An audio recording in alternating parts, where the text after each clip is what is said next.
En voyant une grande ville comme Douai, il est difficile d'imaginer la bourgade des origines. Aucun texte ne nous renseigne.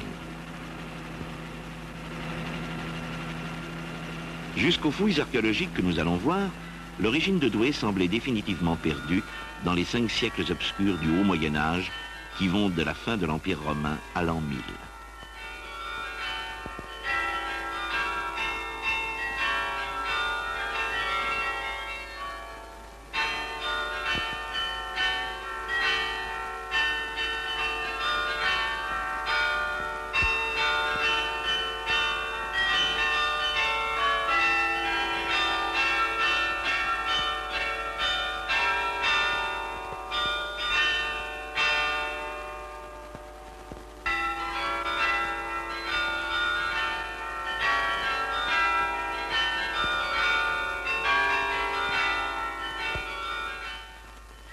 On connaissait jusqu'alors le noyau primitif de Douai, à partir duquel la ville s'est formée au Xe siècle, au XIIe et au XIVe siècle. Ce noyau est visible sur le plan en relief de 1709, conservé au musée de Douai. Au centre, l'enceinte primitive. L'emplacement du premier lieu de culte occupé ici par l'église, qui a été détruite pendant la Révolution. La vieille tour, résidence du châtelain, seigneur du lieu. La neuve tour, château du suzerain, le comte de Flandre, citée au XIIe siècle. Elle semblait située à l'emplacement de la fonderie royale de Canon contre le château comtal de la fin du Moyen-Âge.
indique que peu d'années séparent les deux incendies successifs.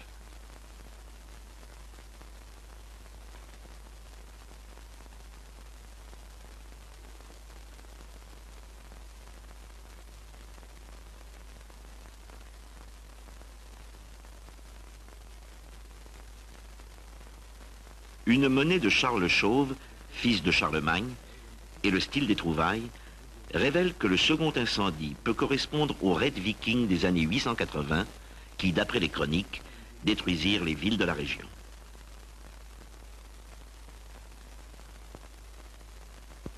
Nous venons de vieillir la ville de 4 siècles, avec la terre noire du 6e ou 8e siècle et le quartier de l'époque carolingienne incendié 2 fois. Nous allons aborder les résidences comtales avec ce sol couvert de clayonnage. Cette cave, avec escalier et large portail, présente les trous de poteaux d'un grand bâtiment à pans de bois d'un style nouveau.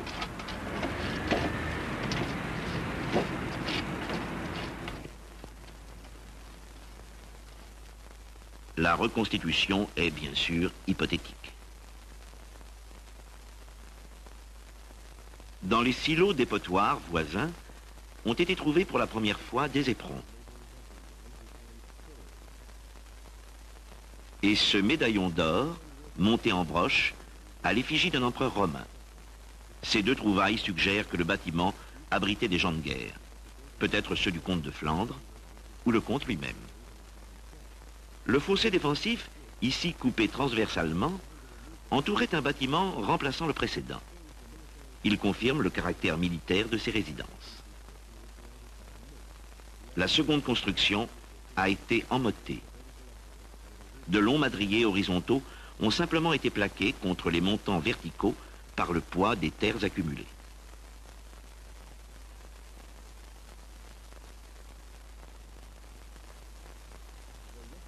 Les montants, des troncs à peine équarris, sont enterrés sur 1,50 m dans des trous comblés d'argile jaune.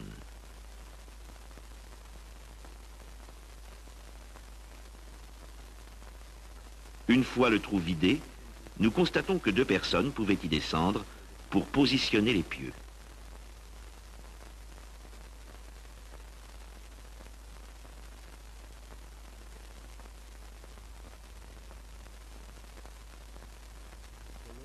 Dans ces encoches passaient les cordes pour faciliter la mise en place.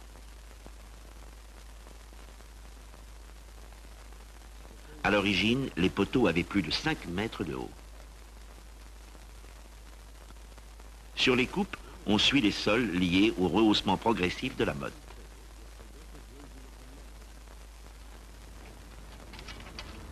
Ici apparaissent les pentes successives le long du bâtiment.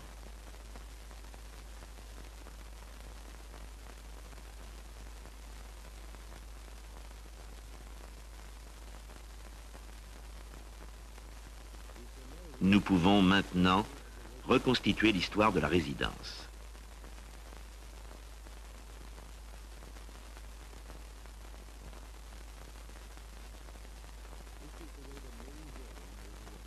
Ainsi s'est édifié le bâtiment principal. Les pieux du premier plan devaient correspondre à une porte fortifiée. À partir des vestiges du bâtiment, nous pouvons alors effectuer une reconstitution. La palissade qui devait border les fossés n'est attestée que sur un côté.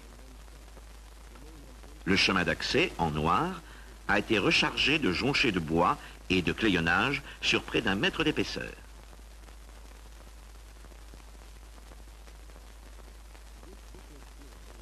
Ces clayonnages de baguettes de noisetier tressées préservaient de la boue.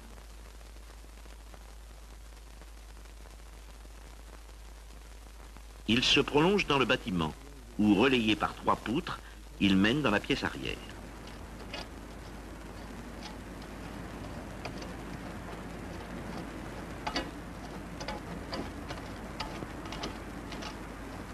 Leur usage est alors motivé par un sol instable, constitué de fumier et de litière de copeaux en décomposition. Dedans, ce galon précieux en soie, tissé peut-être dans l'Empire byzantin, est le seul élément qui atteste de la qualité des habitants. La partie arrière du bâtiment est détruite pour une raison inconnue. Cet abandon est prouvé par un ravinement du sol de cette même pièce, tandis que les litières continuent à s'accumuler quelque temps encore ailleurs.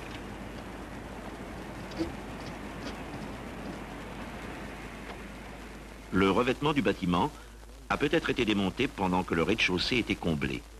Une palissade devait couronner la motte rehaussée.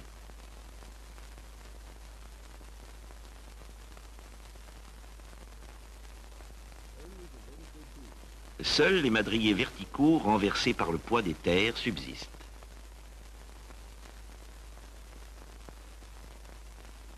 La motte est agrandie.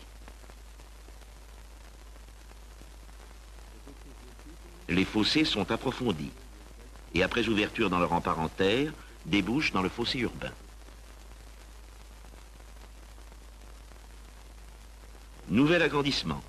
Des constructions qui surmontaient la motte, il ne reste qu'un puits carré qui apparaît ici comblé en coupe sous la fondation du donjon.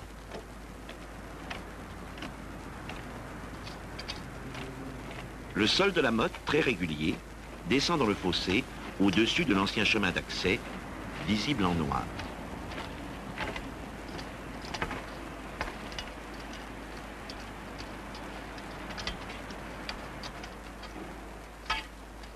La coupe du comblement du fossé révèle des remblais horizontaux volontaires qui correspondent à l'extension de la motte et au report du fossé sur un plus grand diamètre. La pente du nouveau fossé est protégée de l'érosion par une chape de craie.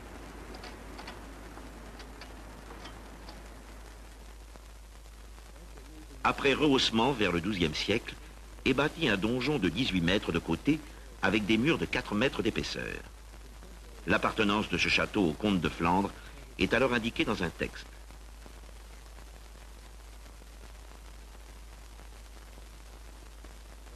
Un rempart en pierre remplace l'enceinte urbaine en terre.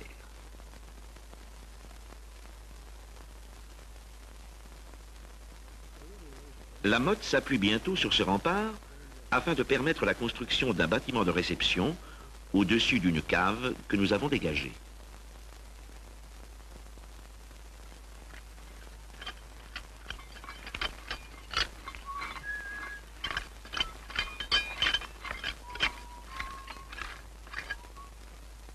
Ce bâtiment présente la même disposition que la résidence principale des comtes à Gand. Notre résidence des comtes est finalement mise hors d'usage et les fossés comblés.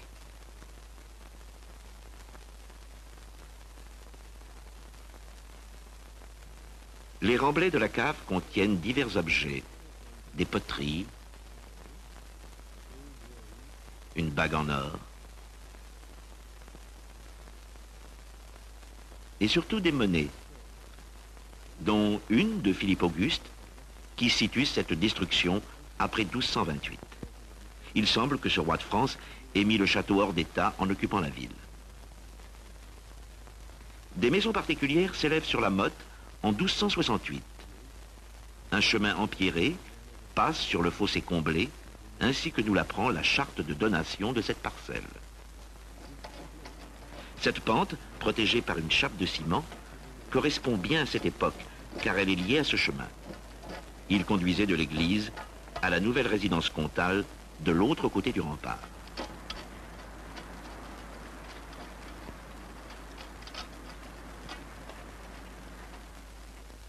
Ce n'est que vers le XIVe siècle que le donjon a dû être rasé, comme l'indiquent les trouvailles faites dans le puits, dont une partie a été préservée sous le niveau de la fondation.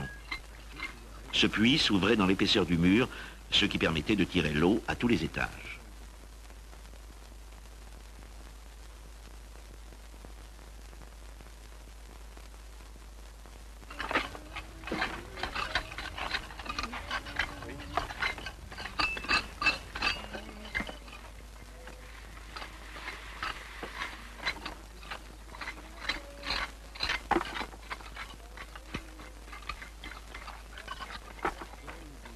Au XVe et XVIe siècle, la motte est agrandie. L'ancien rempart est démonté, rendu inutile par une enceinte plus grande.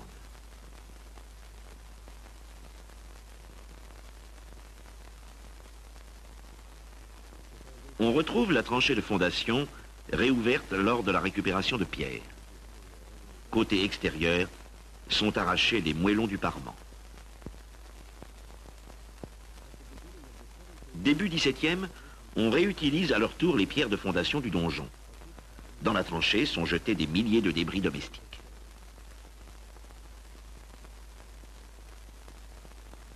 Une gravure nous apprend qu'un grand bâtiment, appelé le château, occupe la motte en 1627. Le plan en relief de 1709 présente la fonderie royale de Canon. En 1832 est construite une nouvelle et dernière fonderie. Notre maquette a recréé expérimentalement la stratigraphie observée sur le terrain.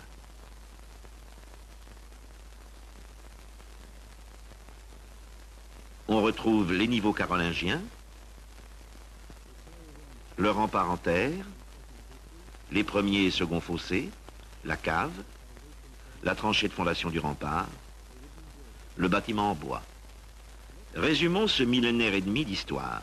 6e siècle, les cabanes. 7e et 8e, formation du quartier agricole. 9e, premier incendie. Reconstruction. Second incendie. 10e siècle, première et deuxième résidence.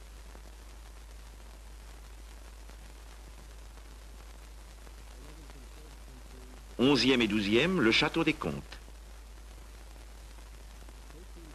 13e siècle, destruction, puis arasement au 14e.